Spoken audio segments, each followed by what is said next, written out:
Ya, kami dari kelompok 4 algoritma struktur data akan mempresentasikan hasil tugas kelompok kami, yaitu Sequential Search Algorithm and Binary Search, yang beranggotakan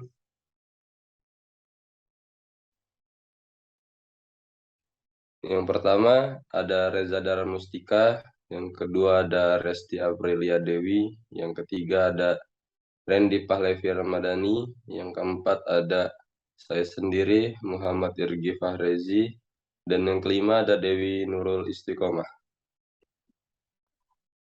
Ya, boleh dilanjut slide selanjutnya. Ya, untuk sequential search algorithm atau algoritma pencarian, sequential search adalah proses membandingkan setiap elemen larik satu persatu secara beruntun, mulai dari elemen pertama sampai elemen yang dicari ditemukan atau seluruh elemen sudah diperiksa.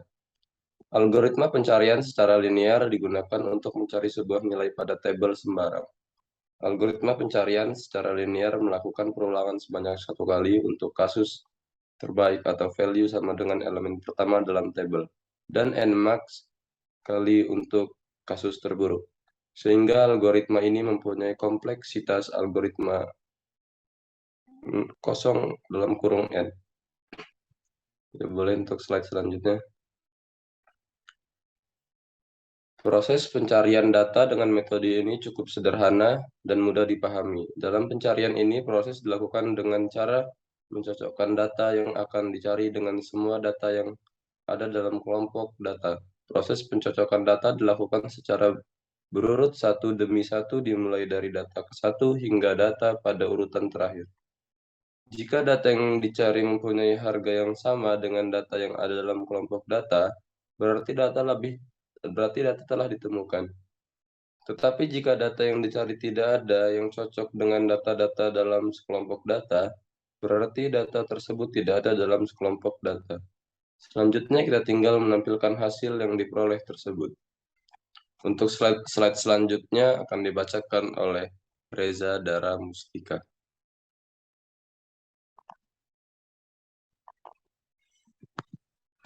Binary search. Binary search adalah algoritma pencarian untuk data yang terurut.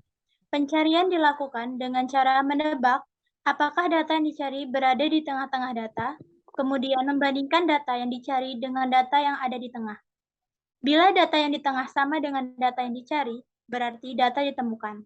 Namun, bila data yang di tengah lebih besar dari data yang dicari, maka dapat dipastikan bahwa data yang dicari kemungkinan berada di sebelah kiri dari data tengah dan data di sebelah kanan data tengah dapat diabaikan. Slide selanjutnya.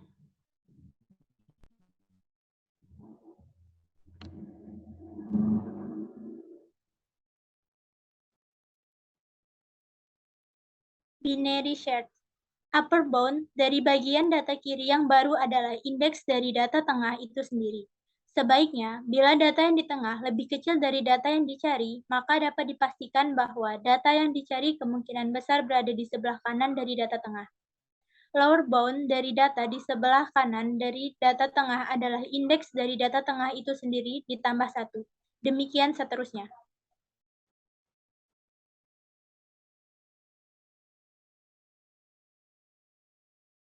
Ya, selanjutnya dibacakan oleh Resti Aprilia Dewi. Ilustrasi metode sekuensial search. Indeksnya 0, 1, 2, 3, 4, 5, 6, 7. Value-nya 8, 10, 12, 6, 7, 1, 50, 100. Kemudian program akan meminta data yang akan dicari. Misalnya 6 dalam kurung X sama dengan 6. Iterasi 6 sama dengan 8 tidak, 6 sama dengan 10 tidak, 6 sama dengan 6 ya. Output ada pada indeks ketiga.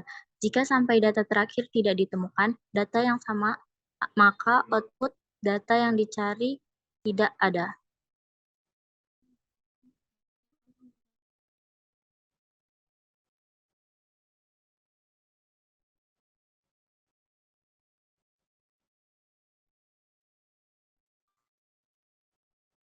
Ilustrasi metode binary search.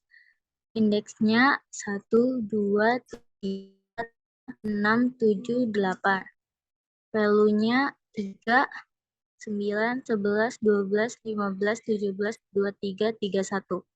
Misalnya data yang dicari 17, langkah 1, karena 17 lebih dari 15, data tengah, maka plus 1. Langkah 2, karena 17 kurang dari 23, di tengah, data di tengah, maka akhir sama dengan tengah min 1. Ya, boleh untuk slide selanjutnya. Kelebihan dan kekurangan. Sequential search relatif lebih cepat dan efisien, dapat menghemat waktu karena pencarian datanya cepat. Mempunyai algoritma yang sederhana. Yang ketiga, untuk data dalam jumlah banyak, pencariannya cukup memakan waktu, terlebih jika array dan ada di posisi terakhir. Yang keempat, beban komputasi yang cenderung lebih besar.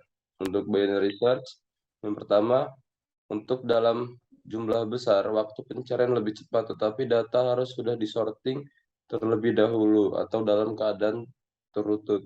Jadi, harus mengurutkan data terlebih dahulu. Yang kedua, beban komputasinya lebih kecil. Yang ketiga, mempunyai algoritma yang cukup rumit. Dan yang keempat, tidak baik untuk data berangkai.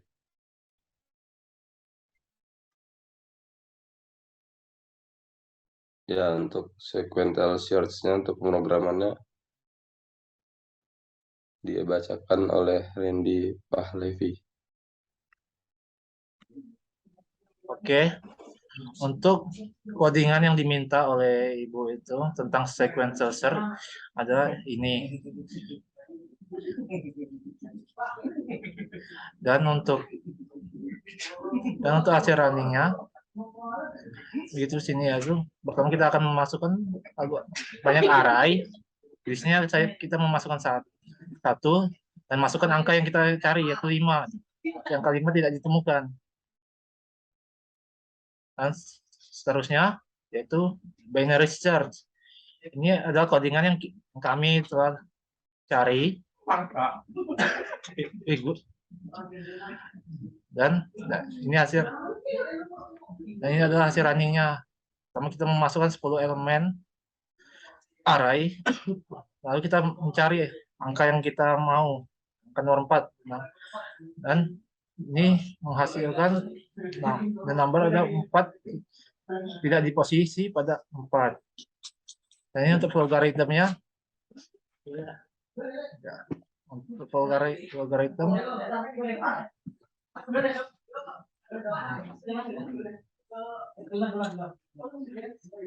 ini untuk logaritm dari hasil codingan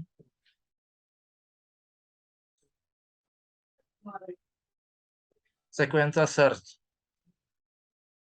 Dan yang ini adalah logaritm flowchart atau logaritm dari sequential search.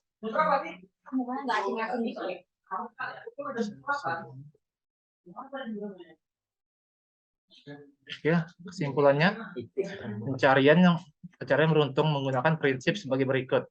Data yang dibandingkan satu persatu secara berurutan dengan yang dicari. Cari sampai data tersebut ditemukan atau tidak ditemukan. Sedangkan pencarian binar menggunakan prinsip sebagai berikut. Data harus ada di dalam keadaan terurut terlebih dahulu. Kemudian dibandingkan dengan data tengah. Apakah sama dengan data tengah, data yang hendak dicari atau tidak.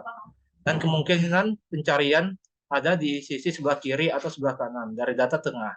Jika data yang dicari tidak sama dengan data tengah.